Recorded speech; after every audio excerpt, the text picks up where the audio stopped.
अस्मद्गुरुपरमगुरून् यतिवरपूर्णौ सयामुनं रामं पद्माक्षनाथषडजित्सेनेशरमारमापतीन् वन्दे वन्दे वृन्दावनचरं वल्लवीजनवल्लभं जयन्ती सम्भवं धाम वैजयन्ती विभूषणं त्वरकविराजस्यन्दनान्दोळिकादिषु अधिकमधिकमन्यामात्मशोभान्ददानम् अनवधिकविभूतिम् अस्ति शैलेश्वरं त्वामनुदिनमणिमेषैर्लोचनैर्निर्विशेयम्.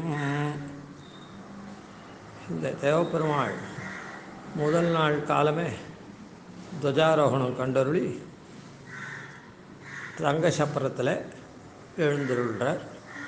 ஸ்ரீதேவி பூதேவி நாச்சியாரோட ஸ்ரீதேவி அப்படின்றது அந்த பரமனிஷேஷாக இருக்கக்கூடிய மோட்சத்துக்கு, அதாவது நித்திய விபூதிக்கு குறிப்பாகவும், பூதேவின்றது இந்த பூலோகத்துக்கு, அதாவது லீலா விபூதிக்கு குறிப்பாகவும் அவள் ரெண்டு பேரோட எழுந்துருன்றதுனால அது உபயநாச்சிமாரோடு எழுந்துறதுனால அவன் உபய விபூதி நாயகனாக எழுந்தருள்றான் அப்படின்றத சொன்னோம். அதன்படி இது ஆழ்வார்கள் தான். பெரிய ஆழ்வார் 20 பாசுரத்துலேயும், பொய்கை ஆழ்வார் முதல் பாசுரம் கடைசி பாசுரத்தில் அனுபவித்தார். சூரியனை கொண்டு விளக்கேற்றினார், கேசவன்னு சொன்னார், பிரம்மாவனுடைய ஆராத்திய தெய்வமானதுனால அப்படின்னு சொல்லி இந்த உற்சவத்தை சூச்சிப்பிச்சாருன்னு சொன்னோம். இப்போது சாயங்கால உற்சவம். முதல் நாள் சாயங்காலம் சிம்மவாகனம். அந்த சிம்மவாகனத்துக்கு எழுந்துறதுக்கு முன்னே அதான் பேரி தாடனம் அப்படின்னு ஒரு ஆஸ்தான விசேஷம். ஆஸ்தானம்னா கோவிலில் இருந்த இடத்துலையே ஒரு என்ன விசேஷமோ அந்த விசேஷத்தை பண்ணி திருவாராதனை பண்ணுறது. பேரி தாடனம் அப்படின்றது பேரி, அதாவது உடல், பேரின்றது வாத்தியம். அதை தட்டி தட்டி ஸ்லோகங்களை சொல்லி தேவதைகளை ஆஹ்வானம் பண்ணுறது, தேவதைகளை வரவேற்படுது. உற்சவத்துக்கு கைங்கரியார்த்தம் சேவார்த்தமாக அவளெல்லாம் கூப்பிடுறது அப்படின்னு அந்த உற்சவத்துக்கு அர்த்தம். அதை பண்ணினா விட்டு பெருமாள் சிம்மவாகனத்தில் ஏற்ற பேரி தாடனத்தில் இந்த லோகத்தை தான் பேரி தாடன ஆஸ்தானத்தில் தேவதைகளுடைய ஆஹ்வானம், தேவதாஹ்வானம் நடக்கிறது. தேவதைகள்லாம் பெருமாளை சேவிக்கிறதுக்காகவும் கைங்கரியம் பண்ணுறதுக்காகவும் வரா. பெருமாள் தேவாதி தேவன், தேவராஜன். அதனால் இவன் அவளை காட்டிலும் சீரியவன். அதனால் அந்த சீரிய தன்மை தோற்றத்துக்காக இவன் சிம்மவாகனத்தில் எழுறான், சிம்மவாகனத்தில் எழுந்தருள்றான். இதை ஆழ்வார், பெரிய ஆழ்வார் முதல் 10 இதை அனுபவிக்கிறார். முதல் 10 கார்த்தாலேயே 20 பாட்டில் பொதுவாக இந்த உற்சவத்தை, பிரம்மோற்சவத்தை சொன்னார். முதல் நாள் கார்த்தால உற்சவத்தையும் துவஜாரோகணம் ஆன உடனே இருக்கிற உற்சவத்தையும் அனுபவித்தார். அப்படின்றது தான் அந்த 20 பாசுரத்தையும் சேவிக்கிறான்னு சொன்னோம்.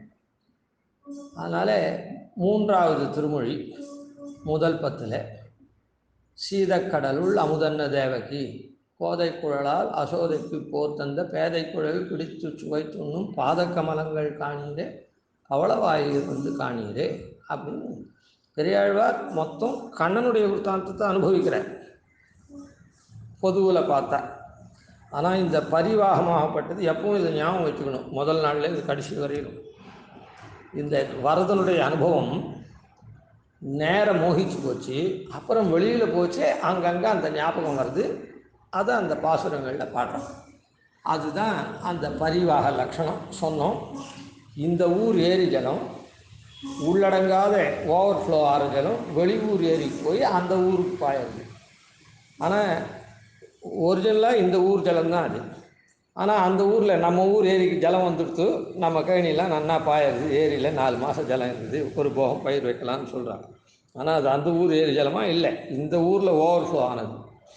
அதை போல் தேப்பெருமாளுடைய உற்சவம் வெளியூரில் போய்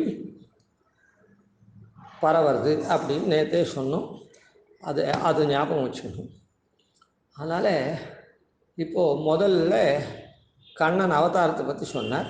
ரெண்டாவது இந்த குழந்தையை பார்க்குறதுக்கு வாங்க வாங்கன்னு எல்லாரையும் கூப்பிட்றார். சுருப்பார் கோழி யசோதமுன் சொன்ன திருப்பாத கேசத்தை தென்புதுவை பட்டன் விருப்பால் உரைத்து 20 உரைப்பாக வைகுந்தத்துன்னு தான். யசோதை என்ன பண்ணுறான்னா, குழந்தைய பார்க்க வாங்க, இப்படி இருக்காங்க குழந்தைய காலை பாருங்கள், கையை பாருங்கள், விரலை பாருங்கள், முகத்தை பாருங்கள் அப்படின்னு ஒவ்வொரு அவயமாக பார்க்குறதுக்காக ஆயர்களை கூப்பிட்றான். ஆனால் இது குழந்தை பிறந்த உடனே இப்படி கூப்பிட்றாலே, அது அந்த வகையில் இப்போ உற்சவம் ஆயிடுத்து. 10 நாளும் கடந்த 2ஆம் நாள் எத்திசையும் சேமரம் கோடித்தின்னு துவஜாரோகண விஷயத்தெல்லாம் சொல்லிட்டார். மத்த மாமலை தாங்கிய மைந்தனை உத்தானம் செய்து வந்தனாள். இப்போது தேவசேவார்த்தம் சீக்கிரம் சமாதான், தேவோத்சவ சேவார்த்தம் சீக்கிரம் சமாகத்தாம்னு தேவர்களை கூப்பிட்றான்னு சொன்னமே, அது பாதக்கமலங்கள் காணீரே, பவளவாயீர் வந்து காணீரே, ஒளிவளையீர் வந்து காணீரே, ஒண்ணுதலீர் வந்து காணீரே, முகிழ்நகையீர் வந்து காணீரே, முகிழ்முலையீர் வந்து காணீரே அப்படின்னு வந்து பாருங்க, வந்து வாங்க வாங்க வாங்கன்னு கூப்பிட்றது. பேரி தாடனத்தில் இங்கே தேவதைகளை அழைக்கிற மாதிரி அத்தை அந்த பாசுரத்தில் அமைச்சிருக்கார். அதனால் பேரி தாடனத்தை அது சூச்சிப்பிக்கிறது. அதனால் சாயங்கால உற்சவத்தை இது உள்ளே அவருடைய மனோபாவமோட இந்த பாசுரத்தை பாடியிருக்கார் அப்படின்னு அர்த்தம். அதுக்கப்புறம் இவர் பிள்ளைத்தமிழில் பாடுற என்ன தாலாட்டு, அம்புலி, சப்பானி, தளர்நடை, அச்சோ இப்படி வரிசலாக பாடிட்டு வர புறம்புல்குதல் அப்படின்னா பிள்ளைத்தமிழில் பாட்டு பாடுற கண்ணனுடைய பாலலீலைகள்லாம் பாடுறதுக்காக.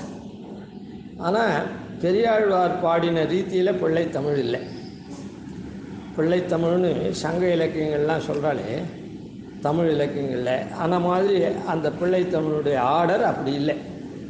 பெரியாழ்வார் பண்ணிருக்கார், அது வேறு மாதிரியாக இருக்குது.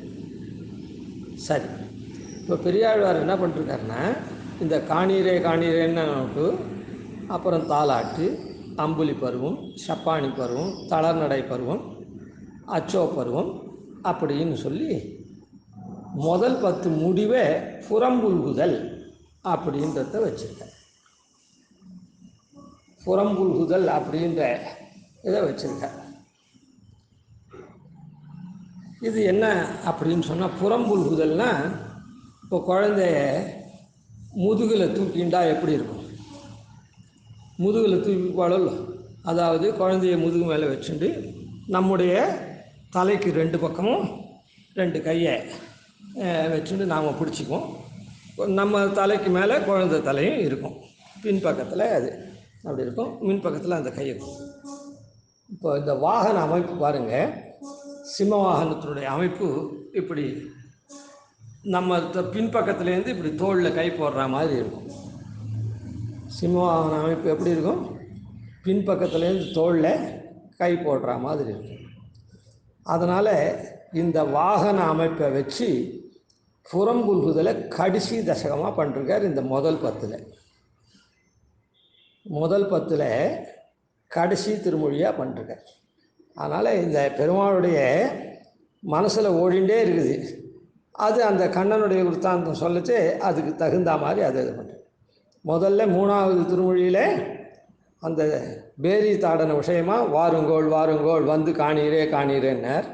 முடிவில் புறம்புல்குதலை வச்சிருக்கார். ஆனால் இது பிள்ளைத்தமிழில் அந்த ஆர்டரில் இல்லை.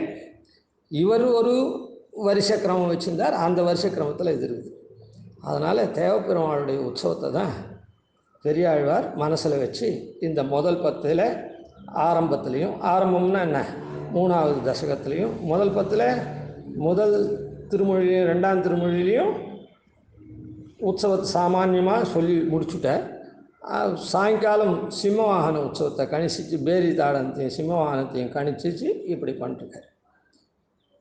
இப்போ இந்த பிரம்மோற்சவத்தில் என்ன சேவிக்கிறா அப்படின்னு சொன்னால், இந்த சீதக்கடல் தொடங்கி புறம்புல்குவான் வட்டு நடுவே வளர்கின்ற மாணிக்க அப்படின்ற அந்த புறம்புல்குதல் பதிகம் ஈரா முடிய முதல் 10 சேவிக்கிறார்.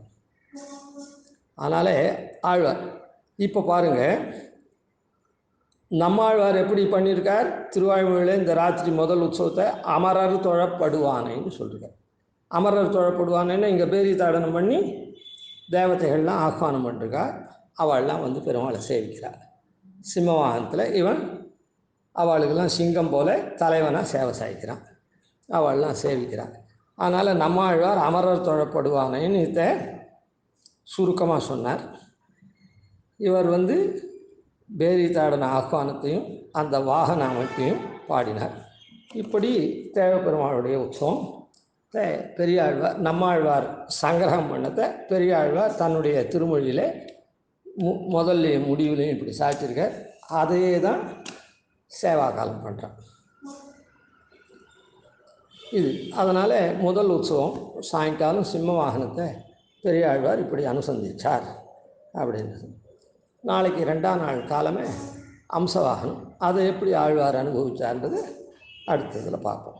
கவிதார்க்கிக சிம்மாய கல்யாண குணசாலினே ஸ்ரீமதே வெங்கடேசாய வேதாந்த குரவே நமः. ஆதிவன்ஷடகோபாதீனதிவர்யான் பஜேனிஷம் ஸ்ரீரங்கபூஷடஜித்யதீசானபதாஸ்ரயம் ஸ்ரீவத்சம்சதிலகம் வந்தே ஸ்ரீகிருஷ்ணதேசிகம்.